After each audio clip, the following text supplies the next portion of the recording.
Hola, ¿cómo están? Vamos a ver entonces el ejercicio número 2 del parcial del día viernes, comentar algunos de los errores más comunes y tratar de despejar algunas dudas.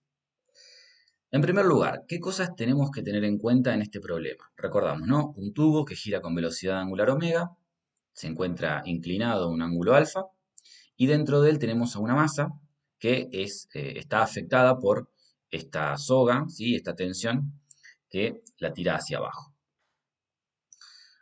Hay que tener muy en claro o dejar bien en claro cuáles son los sistemas de referencias. En este caso tenemos el sistema de referencia X' y prima, sistema móvil que gira con velocidad angular omega, y convenía utilizar un sistema que en este caso siguiera la dirección del tubo. La gran mayoría hizo eso, pero insistimos en que tienen que ser claros en cuanto a sus sistemas de referencias. Una vez que teníamos esto, lo ideal era escribir la aceleración aplicando el teorema de Coriolis. Notamos que muchos tienen cierta resistencia al tratar de utilizar las herramientas nuevas que les hemos explicado en el curso.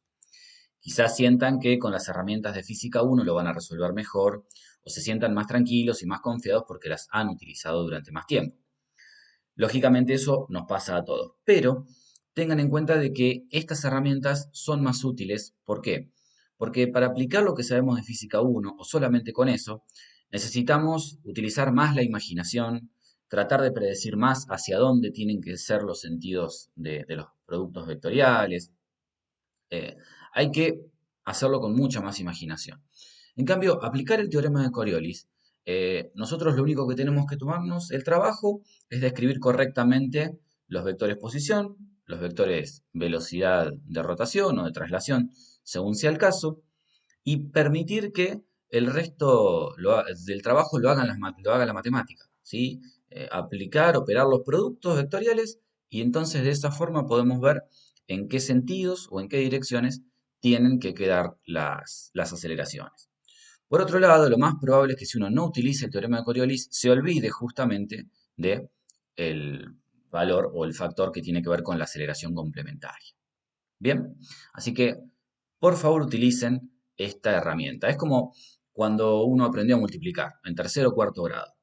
Uno puede hacer 2 por 4 igual a 8 porque se lo sabe de memoria, o sumar el número 2 cuatro veces sucesivas.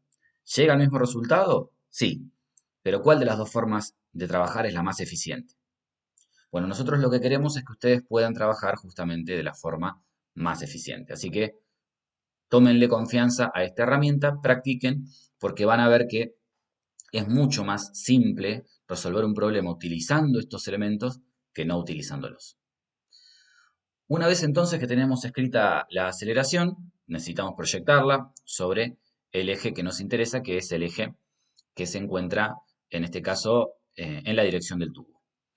Si ustedes hubiesen utilizado directamente un sistema que se encuentra en la dirección del tubo, había que tener en cuenta el hecho de que la omega, ¿sí? En este caso omega, se encuentra sobre el eje Y'. Si ustedes lo hubieran hecho con el otro sistema de referencias, bueno, había que tener en cuenta que omega tiene componente en Y componente en J. Era necesario proyectarlo. Planteamos entonces la segunda ley de Newton. Diagrama de cuerpo aislado. Otra vez, clarito el sistema de referencias. ¿De qué se olvidaron algunos en el diagrama de cuerpo aislado? Bueno, de que existe la normal, ¿sí? Y esta normal hay que dibujarla a pesar de que no la vayamos a utilizar. Muchos también se olvidaron del peso. Eso ya fue un problema un poco más importante. Sumatoria en el eje X y obtenemos entonces la expresión. Algunos en este caso olvidaron que, como decíamos antes, la aceleración, al no utilizar estos elementos, pusieron que la aceleración era directamente omega cuadrado por x. Entonces ahí ya también tenemos otro error. Otro error importante fue que muchos olvidaron de que la aceleración relativa era igual a cero. Entonces, claro, les quedaba acá adentro dando vuelta el x dos puntos, tenían que resolver una ecuación diferencial un poco complicada, entonces muchos dijeron, bueno, como no puedo resolver la ecuación diferencial, lo dejo así. Cuando el error no está en que uno no pueda resolver en este caso esa ecuación, no es lo más grave, sino que lo más grave es no darse cuenta de que este factor, en definitiva, vale cero, y a partir de ahí se simplifica el problema. O sea que fíjense que por una cuestión conceptual, terminaron teniendo que resolver un problema mucho más complejo de lo que se pedía. Para que la tensión sea mayor que cero, bueno, planteamos la condición límite y obtenemos entonces el valor del X mínimo. Es comprensible que yo con la soga no puedo empujar, por lo tanto, una vez que yo me paso de este X mínimo, ¿sí? Si estoy muy cerquita, evidentemente la masa lo único que puede hacer es seguir cayendo hacia abajo. Cálculo de trabajo. Bueno, algunos se habían equivocado acá, pero plantearon bien después el cálculo de trabajo, así que eso se les consideró. ¿Cuáles fueron los errores más comunes y más importantes? Bueno, hubo gente que dijo que el trabajo de la tensión era nulo, lo cual no es cierto para nada. Hubo muchos otros que no integraron el trabajo, ¿sí? Les quedó una fuerza dependiendo de la posición y pusieron que el trabajo era directamente T por delta X y listo.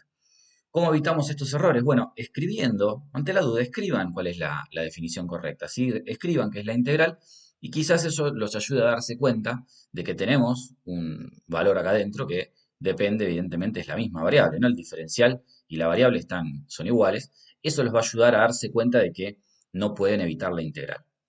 Un detalle que me quedó en el tintero en cuanto al problema 1, o en general a la resolución, es que algunos consideraron esto como un movimiento central y en realidad no es un movimiento central, porque la tensión, ¿sí? O sea, la fuerza resultante no está en la dirección de la tensión. Porque si nosotros a esto lo vemos de arriba, tenemos una fuerza normal según la dirección K, digamos, ¿sí? Según la dirección K o Z, ¿bien? Está relacionada con esta porción de la aceleración. Y es esa fuerza normal que empuja, podemos decir, si uno lo mirara de arriba, la que me empuja de costado, la que está entrante a la hoja, la cual muchos se olvidaron a la hora de calcular la variación de energía cinética. Algunos dijeron, bueno, la variación de energía cinética es igual al trabajo de la tensión, error grosero. Algunos dijeron la variación de energía cinética es igual al trabajo de la tensión más el trabajo del peso. Es un error, pero no es tan grave como el anterior que mencionamos. ¿Por qué es un error? Bueno, porque esa fuerza normal, que como dijimos, que está entrante a la hoja, está produciendo un trabajo. Entonces, ¿cómo hago para evitar esas equivocaciones? ¿Qué es lo que queremos que hagan para no equivocarse? Bueno, escribir la velocidad. Utilicen los elementos de movimiento relativo, volvemos otra vez a lo mismo, para escribir la velocidad como velocidad relativa más velocidad de arrastre. Si uno lo escribe de esta forma, difícilmente se equivoque. Algunos se olvidaron de proyectar este seno, por ejemplo, ¿sí? Pusieron directamente que la velocidad era omega por x. Entonces, ¿de qué manera evitamos esas equivocaciones? Resolviendo los productos vectoriales y planteándolo con tranquilidad. De esa manera uno tiene en cuenta detalles que por ahí de otra forma se le escapan. Nuestro objetivo, en definitiva, es que ustedes puedan resolver los problemas de la manera más eficiente y sin cometer errores.